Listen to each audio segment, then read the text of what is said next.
سابق کپتان اور ٹیسٹ کرکٹر اظہر علی نے کہا کہ پی ایس ایل سے انجوائے کر رہا ہوں۔ لاہور قلندرز کی ٹیم اچھی تھی، اچانک پرفارمنس خراب ہو گئی۔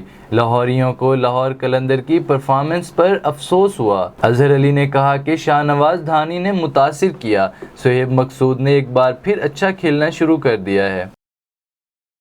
حکومت نے گزشتہ سال کورونا کے باعث اسپورٹس ڈپارٹمنٹ کو فراہم کردہ فنڈز خرچ کرنے سے روک دیا، جس کی وجہ سے 5 سال گزرنے کے باوجود کھیلوں کے پرانے منصوبے تاحال مکمل نہیں ہو سکے، جبکہ ہاکی اسٹرو ٹرف کے نئے منصوبے کا بھی آغاز نہیں ہو سکا۔ ملتان میں پنجاب حکومت نے اسپورٹس گراؤنڈ اور جاوید صدیقی کرکٹ گراؤنڈ کی تعمیر کے لیے گزشتہ سال 14 کروڑ 60 لاکھ روپے جاری کیے، جبکہ ہاکی اسٹرو ٹرف کی تعمیر کے لیے بھی علیحدہ سے 15 کروڑ روپے دیے گئے، لیکن بعد ازاں کورونا کو جواز بنا کر حکومت نے ہاکی اسٹرو ٹرف کا فراہم کردہ فنڈ واپس منگوا لیا، جبکہ کرکٹ گراؤنڈز کے فنڈز کا بیشتر حصہ بھی متعلقہ ڈپارٹمنٹ کو خرچ کرنے سے روک دیا۔